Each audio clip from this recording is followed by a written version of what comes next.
Kita tahu bahwa Al-Quran itu diturunkan dengan beberapa qiraat, sehingga dikenal dengan ada qiraat 7, qiraat 10, 13 dan seterusnya. Nah,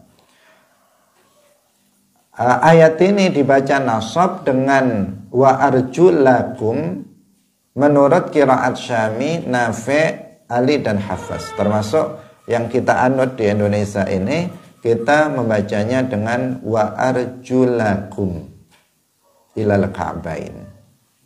Maknanya berarti kalau wa arjulakum ilal ka'bain dengan dibaca nasab di fathah lamnya, maka maknanya faghsilu wujuhakum, basuhlah wajah kalian, tangan-tangan kalian beserta sikunya, dan basuhlah kaki kalian beserta dua mata kakinya, dan usaplah kepala kalian. Alat takdim wa takhir, di sini ada yang didahulukan dan ada yang diakhirkan.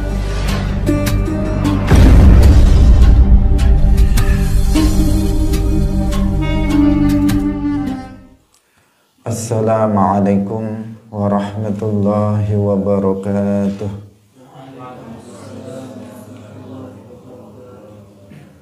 Alhamdulillahi rabbil alamin. Lahu ni'matu wa lahul fadlu wa lahul thana'ul hasan. Wa salawatullahil barrir rahim wal malaikatil muqarrabin ala sayyidina wa maulana Muhammadin wa ala alihi wa ashabihi tayyibin tahirin. Allahumma la sahla illa ma ja'altahu sahla wa anta taj'alul hazna idza syi'ta sahla. Allahumma arzuqna al-ikhlasa fi niyyati wal qawli wal amal. Wa ba'du. Ila nabiyil Mustafa sallallahu alaihi wasallam wa ikhwanihi minal anbiya'i wal mursalin wa syuhada'i was salihin, khususan ila sultanil awliya Syekh Abdul Qadir Al-Jilani wa Syekh Ahmad Ar-Rifa'i wa Syekh Bahaidin Naqsyabandi wa Syekhina Abdullah Al-Harari wa ila arwahi muassisi Jam'iyyati Nahdlatul Ulama Syekh Muhammad Hashim Ash'ari wa Syekh Bisri Sansuri wa Syekh Abdul Wahab Hasbuah wa ila arwahi jami'i ahli al-qubur minal muslimin wal muslimat. Al-Fatihah. A'udzu billahi minasy syaithanir rajim. Bismillahirrahmanirrahim. Alhamdulillahi rabbil alamin. Ar-Rahmanir Rahim. Maliki yaumiddin. Iyyaka na'budu wa iyyaka nasta'in. Ihdinas siratal mustaqim. Siratal ladzina an'amta 'alaihim ghairil maghdubi 'alaihim waladdallin. Amin. Hadirin hadirat kaum muslimin muslimat, pemirsa Madu TV rahimakumullah. Alhamdulillah, kita bersyukur kepada Allah Subhanahu wa taala. Di pagi hari ini Allah Subhanahu wa taala memberikan taufiknya kepada kita semuanya, sehingga kita bisa kembali melanjutkan pengajian tafsir ayat ahkam. Semoga kebersamaan kita pagi hari ini mendapatkan keberkahan dari Allah Subhanahu wa taala, dan kita semuanya mendapatkan ilmu yang bermanfaat fid dunya wal akhirah. Amin ya rabbal alamin. Salawat dan salam semoga tetap terlimpahkan kepada Nabi Agung Nabi Muhammad sallallahu alaihi wasallam, para sahabatnya, keluarganya, serta seluruh umat Islam yang mengikuti beliau ila yaumil qiyamah. Hadirin rahimakumullah, mari kita ikhlaskan niat kita hadir dalam majelis ini semata-mata untuk mendapatkan ridha dari Allah Subhanahu wa ta'ala. Hari ini kita masih melanjutkan penafsiran surat Al-Maidah ayat 6. Allah Subhanahu wa ta'ala berfirman, Ya ayyuhalladzina amanu idza qumtum ila sholati faghsilu wujuhakum wa aydiyakum ilal marafiqi wamsahu biru'usikum wa arjulakum ilal ka'bain. Yang tersisa dari ayat ini yang belum kita jelaskan penafsirannya adalah firman Allah Subhanahu wa ta'ala, wa arjulakum ilal ka'bain, bahwa di antara rukun wudu adalah membasuh kaki ilal ka'bain, beserta dua mata kaki. Kita akan mengutip penafsiran dalam kitab Tafsir An-Nasafi karya Al-Imam An-Nasafi.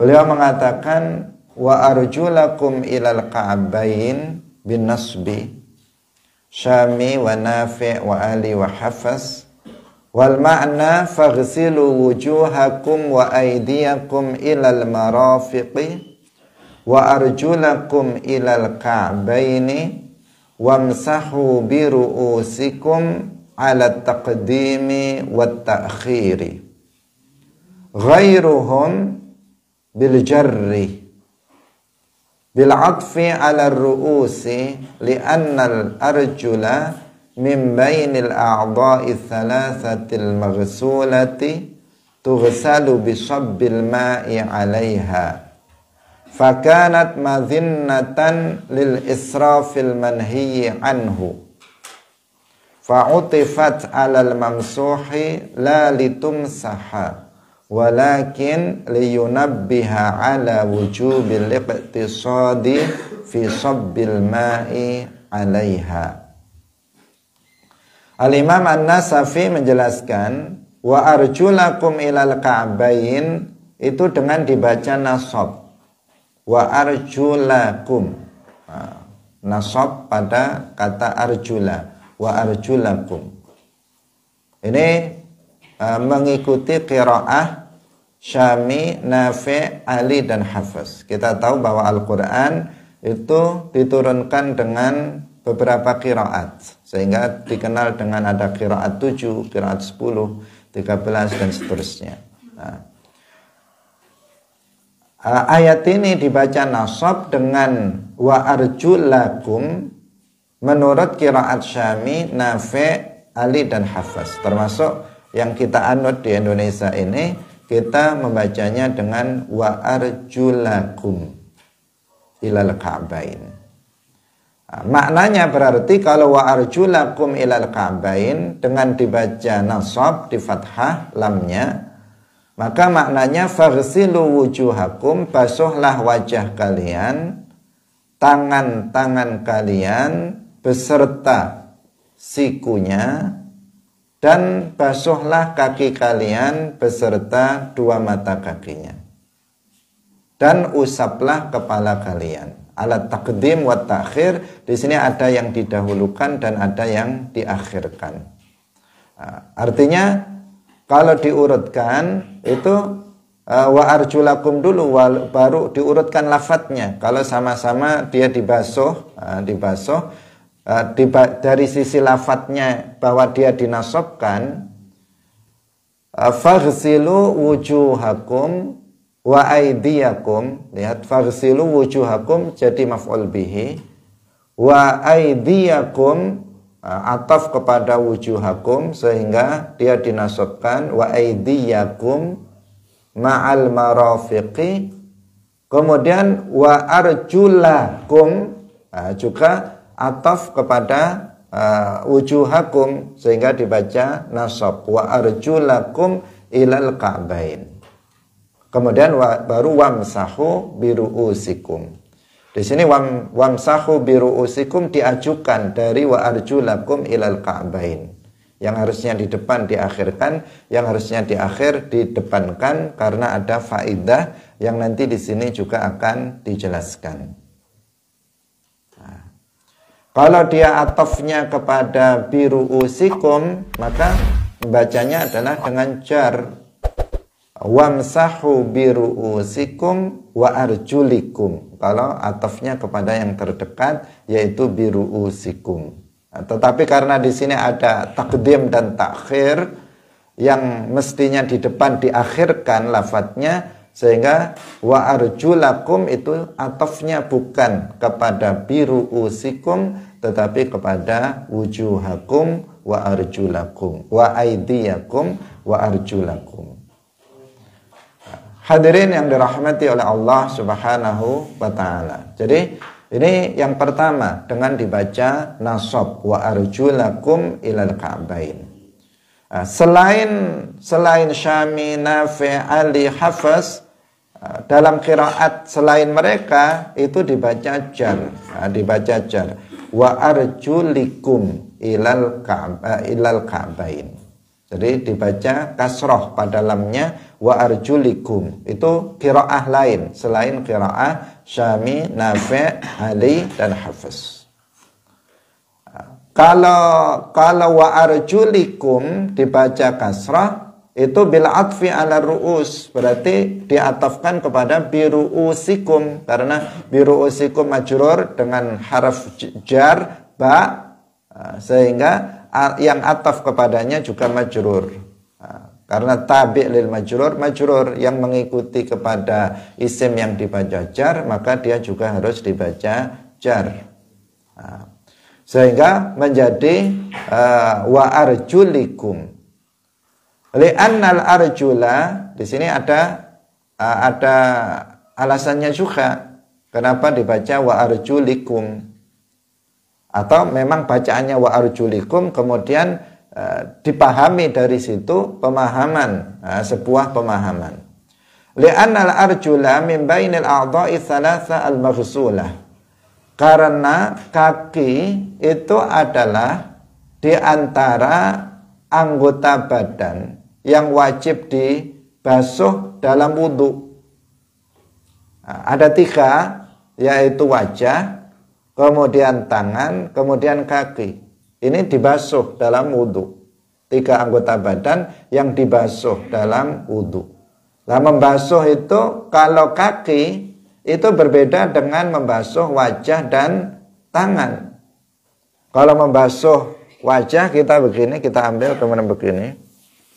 Membasuh tangan juga kita yang biasa lakukan itu berbeda dengan membasuh kaki. Kalau membasuh kaki itu dengan menuangkan air padanya.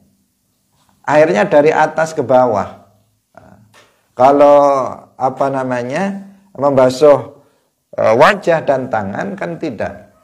Dia sejajar. Sementara kaki itu berada di bawah. Sehingga ketika membasuhnya itu dituangkan dari atas ke bawah. Itu kalau kaki. Apa hubungannya?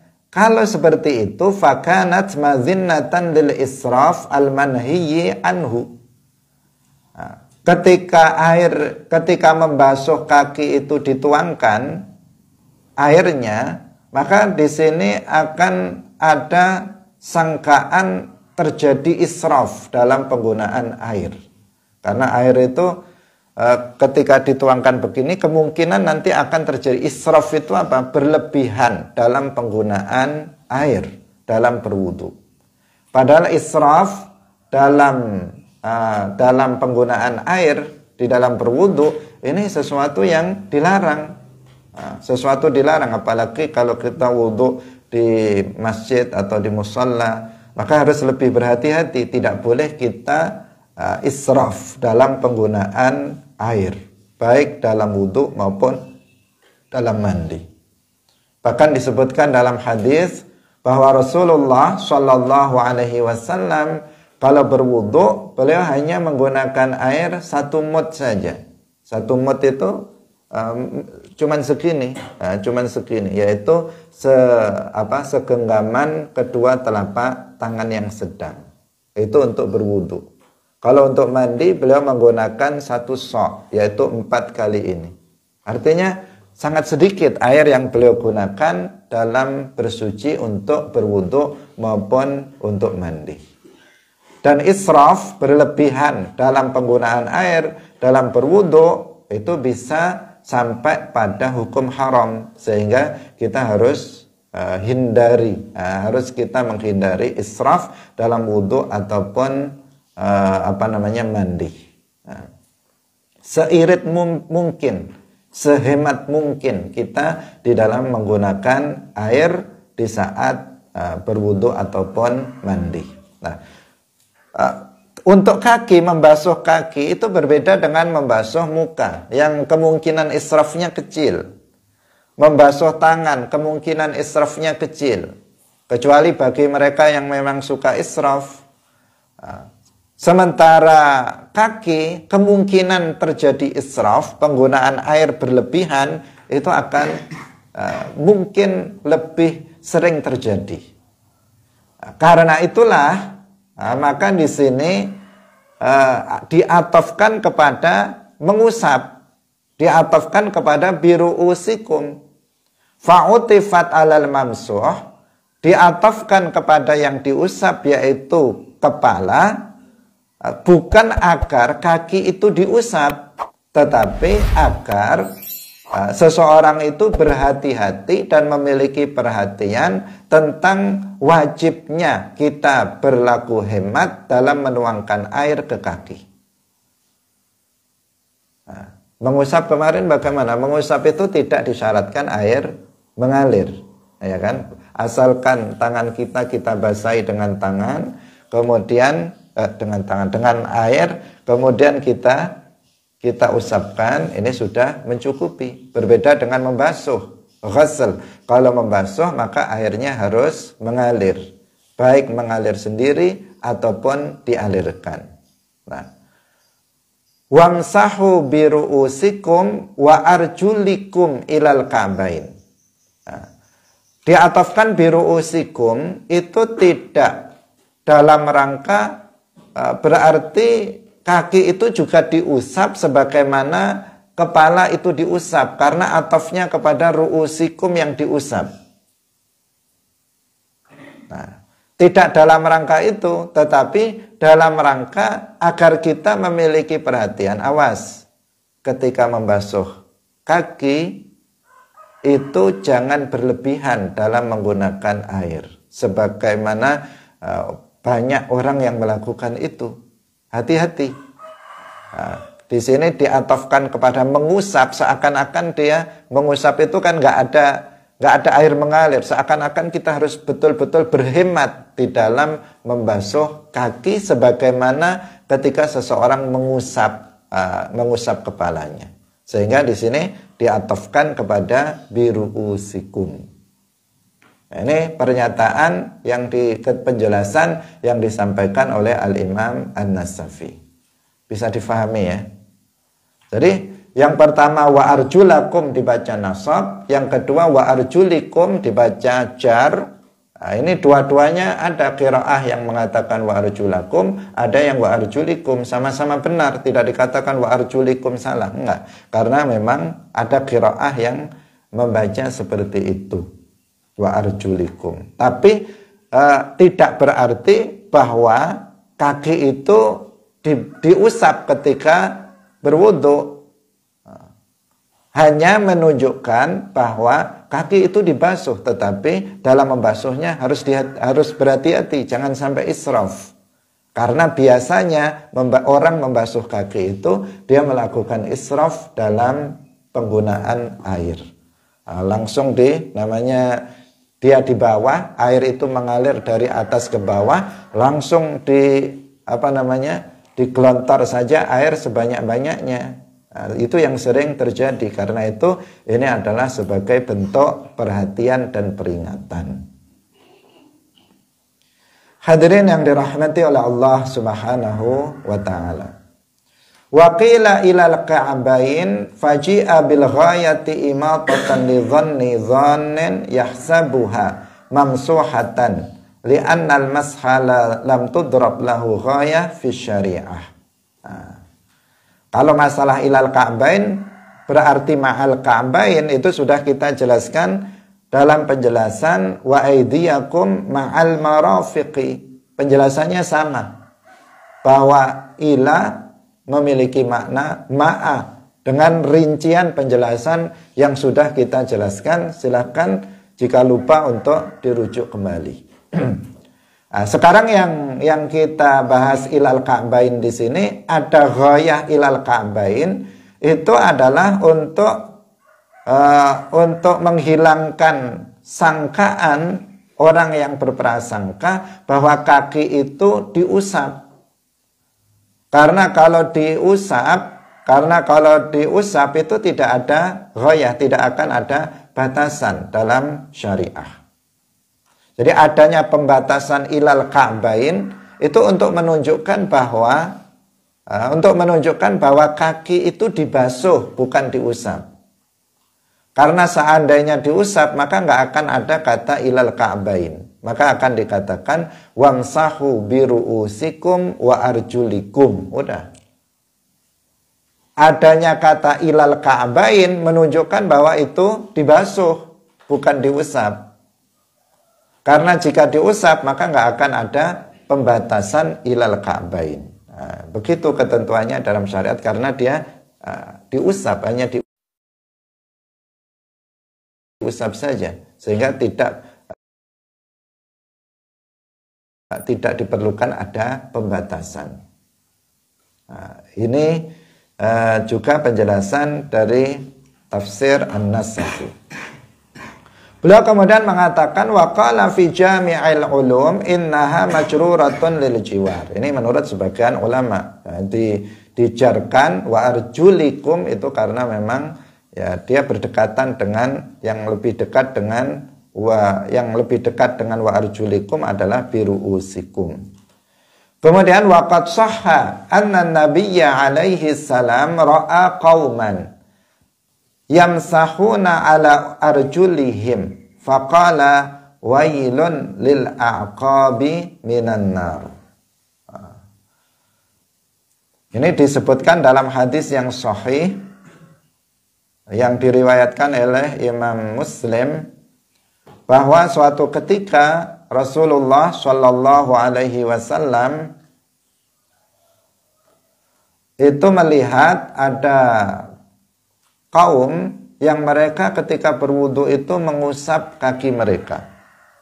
Jadi ketika berwudu kakinya nggak dibasuh, tetapi malah diusap.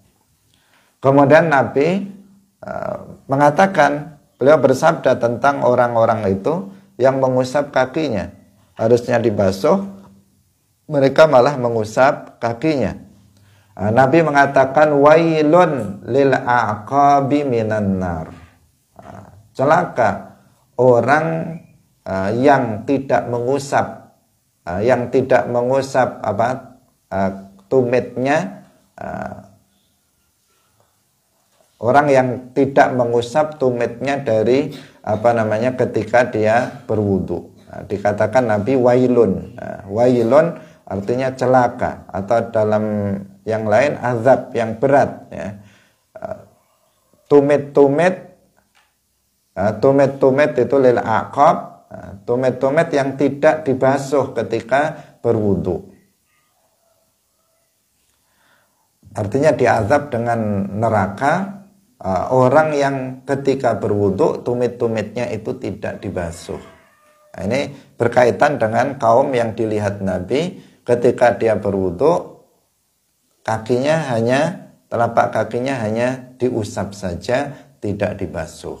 Nah, hadirin yang dirahmati oleh Allah Subhanahu wa taala. Itu menunjukkan apa? Bahwa kaki itu dibasuh, bukan diusap. Dibasuh, bukan diusap. Wa an Ata'in wallahi ma 'alimtu anna ahadan min ashabi Rasulillah sallallahu alaihi wasallam masaha 'alal qadamain.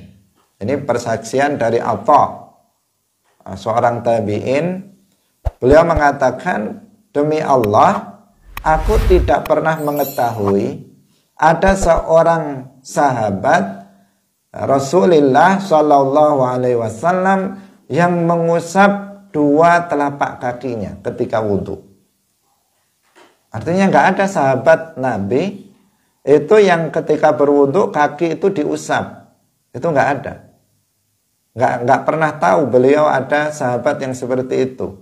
Yang beliau tahu berarti adalah mereka membasuh kakinya, bukan mengusap kaki. Nah, ini semuanya adalah bukti atau dalil bahwa kaki itu dibasuh, bukan diusap. Karena itu baik itu dengan dibaca nasab atau dibaca jar. Kalau nasab itu jelas wa arjulakum, berarti ikut wujuhakum wa aidiyakum ilal marafiqi, yang itu adalah dibasuh. Kalau dibaca jar wa arjulikum, maka itu adalah, ada yang mengatakan atofnya lil jiwar karena ngikuti yang terdekat yaitu biru usikum, tetapi ada yang berpendapat bahwa itu tadi itu adalah dalam rangka untuk peringatan kepada kita dalam membasuh kaki hendaknya berhati-hati, jangan melakukan israf, berlebihan dalam penggunaan air. Hadirin rahimakumullah, wa innama umira bi ghasli hadhil a'dha liyutahhiraha minal awsakhil lati tattasilu biha li'annaha tabdu katsiran. Wassalatu khidmatullahi ta'ala wal qiyamu baina yadayhi mutatahhiran minal awsakhi aqrabu ila ta'zimi fakana akmala fil khidmati kama fi syahidi idza arada an yaquma baina yadayil maliki walihadza qila innal awla ay yusalli ar-rajulu fi ahsani thiyabihi wa inna sholata muta'ammiman afdalu minas sholati makshufar ra'si lima anna dzalika ablaghu fit ta'zimi. Nah, ini tambahan penjelasan. Anggota-anggota badan ini yaitu wajah, tangan, dan kaki itu diperintahkan untuk dibasuh. Diperintahkan untuk dibasuh, bukan diusap, untuk mensucikan anggota-anggota tersebut dari kotoran-kotoran yang menempel padanya. Karena biasanya di tiga anggota badan itu yang sering terlihat kotoran di wajah, tangan, kaki. Apalagi kaki. Nah, lebih sering terlihat ada kotoran menempel di sana. Karena kaki berada di bawah. Sehingga sering lebih memungkinkan untuk sering-sering terkena kotoran. Kemudian yang kedua tangan, kemudian wajah. Sehingga itu dibasuh agar menghilangkan kotoran-kotoran tersebut. Kenapa demikian? Karena ini hubungannya dengan sholat. Sholat itu kita beribadah kepada Allah Subhanahu wa ta'ala. Maka ketika kita melaksanakan sholat, beribadah kepada Allah Subhanahu wa ta'ala dalam keadaan bersih, suci dan bersih dari segala kotoran, maka itu lebih dekat kepada ta'zim kepada Allah, pengagungan kepada Allah Subhanahu wa ta'ala. Sudah lebih terlihat pengagungannya kepada Allah Subhanahu wa ta'ala dibandingkan apabila tidak seseorang melakukan itu. Sehingga ketika seseorang sholat itu diperintahkan untuk berwudu dalam rangka itu agar lebih ta'zimnya, lebih dekat pengagungannya kepada Allah Subhanahu wa taala. Beliau memperbandingkannya dalam hal ini bukan seperti itu, tetapi sebagai pendekatan pemahaman kita, sebagaimana jika seorang saksi itu berdiri, dia ingin berdiri di hadapan seorang raja, tentu dia akan dia akan berusaha untuk menampilkan penampilannya yang sebaik-baiknya. Bagaimana pakaiannya, bagaimana penampilannya, itu sedemikian rupa karena dia akan menghadap raja. Maka dia akan berpenampilan sebaik-baik mungkin. Nah, itu pendekatan. Kita sholat kepada Allah Subhanahu wa ta'ala, beribadah kepada Allah Subhanahu wa ta'ala. Maka jika kita ketika sholat itu dalam keadaan suci, dalam keadaan bersih, berpakaian yang bagus, maka ini lebih dekat pada pengagungan kepada Allah daripada yang tidak seperti itu.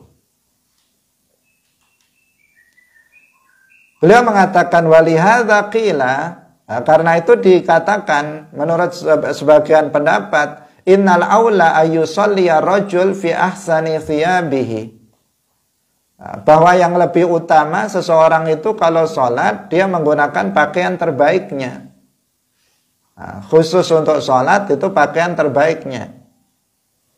Kebanyakan kita kan dibalik. Kalau dia mau kondangan misalnya, maka dia memakai pakaian yang terbaik. Kalau mau jalan-jalan, dia memakai pakaian yang terbaik. Tetapi kalau mau sholat, pakaian seadanya. Pakaian rumah yang seadanya, yang paling jelek terkadang.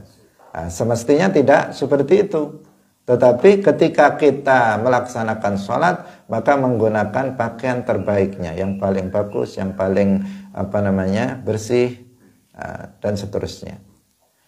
Dan para ulama, sebagian ulama mengatakan sholat dengan menggunakan imamah, dengan menggunakan surban itu lebih utama daripada dengan terbuka kepalanya. Jadi kalau kita sholat memakai kopiah atau memakai serban, itu lebih utama dibandingkan sholat buka kepalanya, nggak pakai kopiah.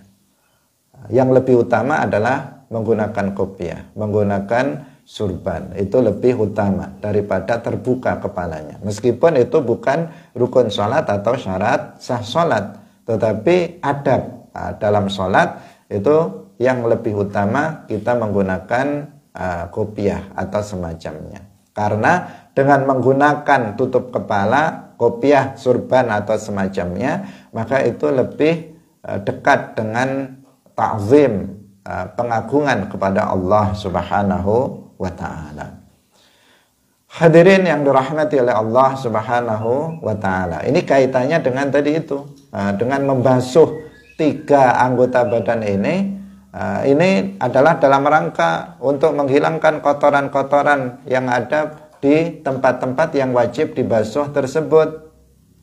Sehingga ketika dia sholat dalam keadaan bersih dari segala kotoran atau apalagi najis, maka itu lebih dekat kepada pengagungan kepada Allah Subhanahu wa ta'ala. Hadirin yang dirahmati oleh Allah Subhanahu wa ta'ala, kita lanjutkan kembali sekarang dari kitab Al-Iqlil karya Al-Imam As-Suyuti, Al-Hafidh As-Suyuti. Beliau mengatakan qauluhu wa arjulakum quri'a bin nasbi wal jar. Wa arjulakum itu dibaca dengan nasab wa arjulakum, dan juga dengan jar wa arjulikum.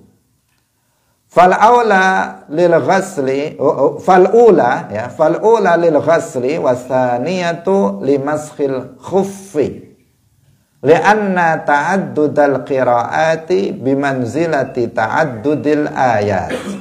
Ini ada penjelasan yang berbeda lagi dari Al-Imam As-Suyuti. Beliau mengatakan bahwa ayat ini memang ada bacaan wa arjulakum, ada bacaan wa arjulikum. Satu qiraat wa arjulakum, satu qiraat wa arjulikum. Yang pertama itu wa arjulakum untuk membasuh. Berarti membasuh kaki. Dalam wudhu yang normal itu dengan membasuh kaki. Sementara kalau dibaca wa arjulikum, maka itu untuk mengusap khuf. Untuk mengusap khuf. Sebagaimana kita tahu bahwasanya apabila seseorang menggunakan khuf dengan ketentuan khuf tertentu, ada syarat-syarat khuf yang harus dipenuhi untuk kemudian bisa diusap, maka seseorang boleh mengganti membasuh kaki dengan mengusap khuf. Jadi ketika dia berwudu, ketika pas giliran membasuh kaki dan kakinya menggunakan khuf yang memenuhi syarat, maka dia nggak perlu melepaskan khufnya. Khuf itu semacam sepatu, tetapi yang memenuhi syarat-syarat tertentu. Nah, ketika dia membasuh kaki, dia tidak harus melepaskan khufnya, tetapi dia bisa mengusapnya saja. Mengusap khuf itu sebagai pengganti membasuh kaki. Nah, maka yang ketika dibaca wa arjulikum itu menunjukkan itu, mengusap khuf, bukan mengusap kaki. Karena kaki nggak diusap, tetapi dibasuh. Nah, maka ketika dibaca jar wa arjulikum, usaplah kaki kalian, artinya usaplah khuf yang ada pada kaki kalian jika kalian menggunakan khuf. Bisa difahami? Nah, ini hal yang berbeda dari yang kita jelaskan sebelumnya. Wastadalla syi'atu biqira'atil jarri 'ala al-iqtifa bimaskhir rijli. Wastadalla biha Ibnu Jarir 'ala takhyir bainal ghasli wal mashi. Nah, kalau ada pendapat lain yang ini tidak digunakan adalah Syiah, itu yang mengambil dalil dengan ayat ini dengan dibaca jar wa arjulikum, bahwa cukup mengusap kaki saja. Ini menurut Syiah. Ibnu Jarir itu dengan ayat itu berdalil ini boleh memilih antara membasuh atau mengusap. Nah, hadirin yang dirahmati oleh Allah Subhanahu wa taala. Nah, di sini kita melihat bagaimana para ulama menafsirkan ayat Al-Qur'an. Bagaimana kejelian mereka dalam memahami ayat-ayat Al-Qur'an. Sekarang kita beralih pada kitab Fathul Wahhab. Nah, ini kitab fiqih karya Syekh Zakaria Al-Ansari. Qala Al-Ansari fi Fathil Wahhab, quri'a fi saba wa arjulakum bin nasbi wa bil jarri atfan alal wujuh lafzan fil awal wa ma'nan fil thani li jarrihi alal jiwar. Wa fassala bainal ma'tufain isyaratan ila tartibi bi taqdimi maskhir ra'si ala ghaslir rijlain. Nah, ini kita tidak bahas tentang masalah nasab dan jar karena sudah kita jelaskan. Memang dalam qiraat sab'ah itu ada qiraah bin nasab dengan nasab dan ada qiraah dengan jar. Dan atafnya berarti kalau nasab itu kepada wujuhakum wa aidiyakum ilal marafiqi, kalau jar maka atafnya kepada biru'usikum. Nah, di sini ada pemisahan di antara yang dua yang diatafkan. Nah, ini sebagai isyarah ila tartib, ya. Jadi kenapa di sini lafadznya faghsilu wujuhakum, ini hal yang berbeda untuk kita pahami. Ada pemahaman lain dalam masalah yang berbeda, bukan masalah membasuh kaki, tapi masalah tartib, masalah tartib. Di sini faghsilu wujuhakum wa aidiyakum ilal marafiqi, wamsahu biru'usikum wa arjulakum ilal ka'bain. Dipisah dengan wamsahu biru'usikum. Padahal yang dibasuh, 3 ini dibasuh. Wajah dibasuh, kaki, tangan dibasuh, kaki dibasuh. Tetapi kenapa antara 2 yang diatofkan, yang pertama wa aidiyakum ilal marafiqi, itu diatofkan kepada wujuhakum, kemudian arjulakum ilal ka'bain juga diatofkan kepada wujuhakum. Kenapa 2 atof ini kemudian dipisah dengan wamsahu biru'usikum? Di sini ada faedah bahwa itu menunjukkan tertib. Itu menunjukkan apa? Adanya mengisyaratkan wajibnya tertib, berurut di dalam berwudu. Karena seandainya tidak wajib untuk urut dalam berwudu, maka niscaya lafadznya faghsilu wujuhakum wa aydiyakum ilal marafiqi wa arjulakum ilal ka'bain wamsahu biru'usikum. Kalau memang nggak harus urut. Kenapa? Karena lafadznya ini dibasuh, semestinya baru diusap. Tapi kalau memang nggak harus urut, tetapi karena dalam wudhu itu harus berurut, mengusap kepala harus lebih dulu dari membasuh kaki, maka di sini antara 2 yang dibasuh itu diselipi, dipisah dengan wamsahu biru'usikum. Itu menunjukkan apa? Menunjukkan bahwa harus tertib. Bisa difahami apa enggak? Bisa ya. Jadi ini isyarah. Beliau bisa menangkap adanya isyarah ini, bahwa tertib itu salah satunya juga ditunjukkan oleh ayat ini, yaitu dipisahkannya antara 2 ma'tuf dengan mengusap kepala ini, menunjukkan bahwa mengusap kepala harus didahulukan dari membasuh kaki. Seandainya boleh nggak tertib, boleh nggak berurut dalam wudhu, ya wa arjulakum dulu dalam urutan lafadznya, karena dia maktuf kepada wujuhakum, maka yang diatofkan kepada wujuhakum dulu itu yang didahulukan, bukan wamsahu biru'usikum seandainya boleh tidak berurut dalam wudhu.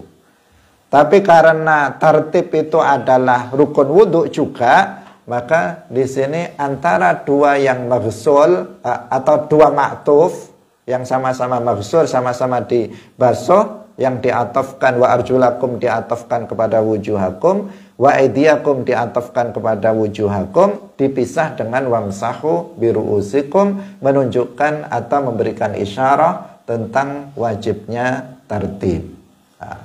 Bahwa rukun wudhu yang terakhir, yang ke-6 adalah tertib.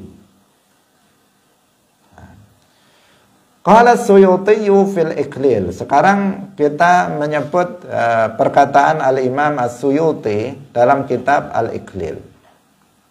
Wastadalla bil ayati man qala biwujubi tartibi imma li'anna al-wawa yaqtadihi amin babi ibda'u bima bada'allahu bihi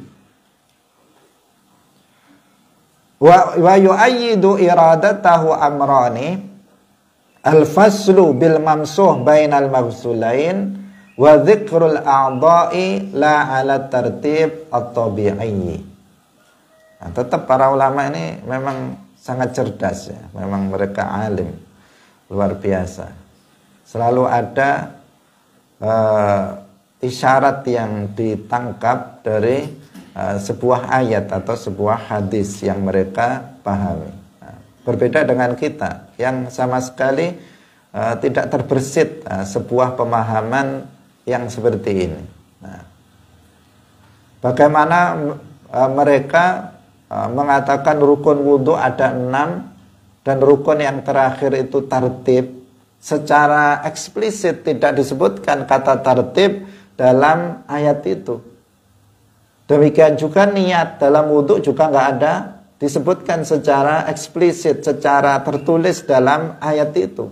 Tetapi tetap saja para ulama tahu kalau ada niat di situ, kemudian ada tartib di situ. Ayatnya, ya ayyuhalladzina amanu idza qumtum ila sholati faghsilu wujuhakum wa aydiyakum ilal marafiqi wamsahu biru'usikum wa arjulakum ilal ka'bain. Enggak ada niat, enggak ada tartib lafadznya. Tetapi para ulama bisa menangkap isyarah bahwa di situ ada niat, bahwa di situ ada tartib. Tentang niat sudah kita jelaskan di awal. Tentang tartib dipahami yang sedang kita jelaskan ini. Yang pertama tadi yaitu adanya pemisahan al-fasl antara dua maktuf yang sama-sama diatofkan kepada wujuhakum tapi dipisah karena pentingnya tartib. Mengingat harus tartib, maka terpaksa dipisah antara dua maktuf yang sama-sama ini maghsul, sama-sama wajib dibasuh. Karena pentingnya ada tartib di sini. Nah, sekarang Al-Imam As-Suyuti mengatakan, ulama yang berpendapat tentang wajibnya tartib itu mengambil dalil ada kalanya karena wawu itu yang mengharuskan tartib. Karena wawu huruf ataf itu. Wa. Faghsilu wujuhakum. Wa aydiyakum. Wamsahu biru'usikum. Wa arjulakum. Huruf ataf itu menunjukkan tartib. Itu ada kalanya kayak begitu alasannya. Au mim babi ibda'u bima bada'allahu bihi. Atau dari bab hadis Nabi yang memerintahkan kita untuk memulai sesuatu dengan apa yang Allah mulai. Dalam ayat itu dimulai dengan membasuh wajah, kemudian membasuh tangan, mengusap kepala, kemudian membasuh kaki. Maka seperti itulah kita lakukan wudhu. Dan ini diperkuat oleh dua alasan. Yang pertama, tartib ini ya, masalah tartib. Yang pertama seperti tadi, yaitu adanya pemisahan dengan anggota badan yang diusap di antara dua yang dibasuh. Yaitu yang dibasuh yang pertama tangan, kemudian yang kedua kaki. Kemudian dipisah dengan mengusap kepala. Ini menunjukkan adalah tertib, menunjukkan tertib bahwa wudhu harus tertib. Seandainya nggak harus tertib, ya udah diurutkan saja. Wa aydiyakum ilal marafiqi wa arjulakum ilal ka'bain baru wamsahu biru'usikum. Pertama, yang kedua menyebutkan anggota badan tidak mengikuti tartib tabi'i. Tidak mengikuti tartib tabi'i. Kalau tartib tabi'i itu ya secara alamiah, urutan secara alamiah. Tinggal mengurutnya dari mana, atas atau dari bawah. Kalau dari bawah ya kaki, kemudian tangan, kemudian wajah, kemudian kepala. Tetapi di sini pengurutannya tidak seperti itu. Wajah dulu baru kepala, wajah dulu baru tangan, baru kepala. Ini secara urutan, kalau memang secara urutan alamiahnya berarti harusnya kepala dulu, baru wajah, baru tangan, baru kaki, ya kan? Kalau dari atas. Tapi di sini wajah, kemudian ke bawah, ke atas lagi, terus ke bawah. Nah, itu menunjukkan bahwa itu harus berurut berarti. Harus berurut karena kalau nggak berurut, maka penyebutannya tidak akan menyalahi tartib tabi'i. Tidak dibuatnya urutannya berdasarkan tartib tabi'i menunjukkan bahwa dalam wudhu harus berurut seperti yang disebutkan dalam Al-Quran itu, yaitu dimulai dengan membasuh wajah, kemudian membasuh tangan, kemudian mengusap kepala, baru membasuh kaki. Ini penjelasan dari Al-Imam As-Suyuti dalam kitab Al-Iqlil. Hadirin yang dirahmati oleh Allah Subhanahu wa ta'ala. Nah, sekarang kita satu lagi dari Imam Ar-Ramli. Beliau mengatakan waqala Ramli fil istidlal ala wujubit tartib. Wajibnya tartib ini dalilnya apa yang dipakai? Pertama, beliau mengatakan li'annahu sallallahu alaihi wasallam lam yatawadda illa murattiban. Ini yang paling utama. Kalau dalil itu, kalau Quran, hadis, perbuatan Nabi itu menjadi hal yang paling utama dalam beristidlal. Beliau mengatakan tartib itu wajib karena Rasulullah Shallallahu Alaihi Wasallam itu nggak pernah berwudu kecuali dengan tartib. Nabi kalau wudu ya seperti yang kita lakukan, membasuh wajah bersamaan dengan niat, kemudian membasuh tangan, mengusap kepala, membasuh kaki. Seperti itu Nabi kalau berwudu. Nggak pernah Nabi itu kalau wudu kaki dulu, baru kepala, baru wajah. Nggak pernah kayak begitu. Nabi kalau wudu selalu berurut, selalu tertib. Nah ini menjadi dalil, perbuatan Nabi ini menjadi dalil tentang wajibnya tertib. Karena walau lam yajib la tarakahu fi waqtin aw dalla alaihi bayanan lil jawaz kama fit taslisi wa nahwihi. Kalau seandainya tertib itu tidak wajib, tentunya Nabi akan suatu waktu akan meninggalkannya, sekali-kali akan meninggalkannya untuk menunjukkan kalau itu nggak wajib. Nah, kalau sesuatu itu nggak wajib, pasti Nabi sebagai pelajaran terhadap umatnya, sesekali beliau tidak melakukannya agar umatnya tahu bahwa itu nggak wajib. Tetapi ternyata Nabi itu nggak pernah melakukan wudhu kecuali melakukannya secara berurut. Maka itu menjadi dalil bahwasanya tertib itu adalah rukun wudhu. Itu wajib hukumnya dalam berwudhu. Karena jika nggak wajib pasti ada penjelasan dari Nabi bahwa boleh tidak berurut. Sebagaimana dalam taslis ketika kita berwudhu itu membasuh anggota wudhu itu 3 kali, membasuh wajah 3 kali, membasuh tangan 3 kali. Itu ada penjelasan dari Nabi, dari perbuatan Nabi, bahwa Nabi pernah melakukannya tidak 3 kali. Yang itu menunjukkan bahwa membasuh anggota wudhu 3 kali itu hukumnya sunnah, bukan wajib. Walima sahha min qawlihi sallallahu alaihi wasallam ibda'u bima bada'allahu bihi. Dan berdasarkan hadis sahih dari Rasulullah sallallahu alaihi wasallam bahwa beliau bersabda ibda'u bima bada'allahu bihi.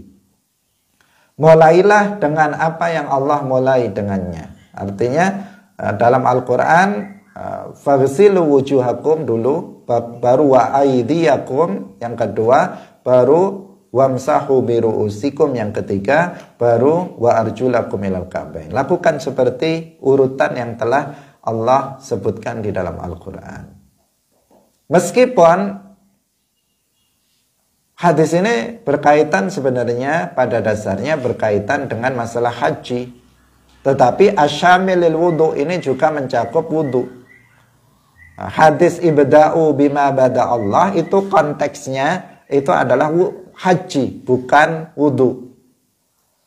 Tapi para ulama mengatakan ini wudu masuk juga dalam hadis yang umum ini. Kenapa? Karena al-ibrah bi umumil lafzi la bi khususis sabab. Al-ibrah bi umumil lafzi.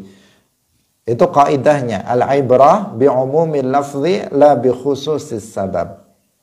Al-ibrah yang dinilai itu adalah keumuman lafadznya, bukan kekhususan sababnya. Kalau kekhususan sababnya dia bicara tentang haji, tetapi lafadznya itu bersifat umum. Ibda'u bima bada'allahu bihi, bersifat umum lafadznya.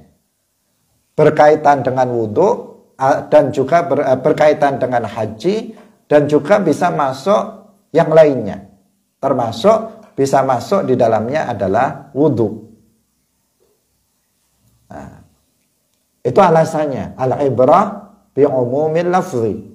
Yang dinilai di sini adalah keumuman lafadznya, bukan kekhususan sababnya, yaitu terkait dengan masalah haji.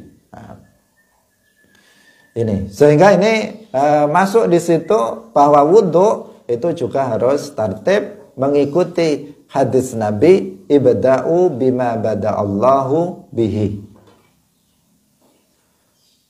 Kemudian yang kedua, wali annahu ta'ala dzakara mamsuhan baina maghsulatin. Seperti tadi itu. Ini Ar-Ramli. Nah, karena Allah Ta'ala menyebutkan bagian yang diusap di antara yang dibasuh. Yang dibasuh wajah, tangan, kemudian kaki, diselipkan di tengah mengusap. Itu juga menunjukkan bahwa harus berurut. Wa tafriqul mutajanis la tartakibuhul arab illa li faidah wa hiya huna wujubut tartib la nadbuhu biqarinatil amri fil khabar. Nah, ketika ada memisahkan sesuatu yang sejenis, ini dibasuh, dipisahkan antara yang sejenis ini, maka kalau orang Arab melakukan itu, menunjukkan itu ada faedah, bukan asal-asalan, bukan ngawur, tetapi pasti ada faedah terselip dalam pemisahan itu. Nah, di sini dalam masalah ini faedahnya adalah untuk menunjukkan wajibnya tertib dalam berwudu. Nah, wali'annal Arab idza dzakarat muta'atifat bada'at bil aqrab fal aqrab falamma dzakara fiha al wajha thumma al yadaini thumma ar-ra's thumma ar-ra'sa thumma ar-rijlain dallat 'ala al-amri bitartib. Karena orang Arab ketika mereka menyebutkan sesuatu yang diatofkan itu memulai dengan yang dekat, kemudian yang dekat. Artinya dekat, yang paling dekat, kemudian agak dekat, kemudian yang dekat, kemudian yang agak jauh, secara berurut seperti itu. Kalau atof itu membuatnya seperti itu. Kalau kita misalnya orang Arab membuat lafadz dalam berbahasa Arab, itu cara mengatofkannya begitu. Nah, di sini dalam ayat ini disebutkan wajah dulu, kemudian baru tangan, baru mengusap kepala, baru membasuh kaki. Maka ini menunjukkan perintah untuk melakukannya secara berurut. Wa illa laqala, kalau tidak maka pastilah Allah berfirman, faghsilu wujuhakum wamsahu biru'usikum waghsilu aydiyakum wa arjulakum. Lafadznya seperti itu, seperti urutan tabi'i tadi. Jadi basuhlah wajah, kemudian kepala, kemudian baru tangan, kemudian kaki. Seandainya tidak harus berurut. Faghsilu wujuhakum dulu, baru wamsahu biru'usikum, baru wa aydiyakum, baru wa arjulakum. Urutannya seperti itu. Wali annal ahaditha al-mustafidah asy-syai'ah fi sifati wudu'ihi sallallahu alaihi wasallam musarrihatun bihi wali annal ayata bayanun lil wudu'il wajib. Nah, ini kalau hadis-hadis yang ada dan banyak itu yang menjelaskan tentang sifat-sifat Nabi, itu menjelaskan tentang wajibnya tertib di dalam berwudu ini. Hadirin rahimakumullah, waktu ternyata sudah lewat, semoga bermanfaat apa yang kita sampaikan. Ini sudah habis pembahasan kita tentang wudu, rukun wudu dari mulai niat sampai dengan tertib. Insyaallah kita akan lanjutkan dalam pembahasan tentang ghusl atau mandi. Barakallahu fikum Wallahul muwaffiq ila aqwamit thoriq. Wassalamualaikum warahmatullahi wabarakatuh.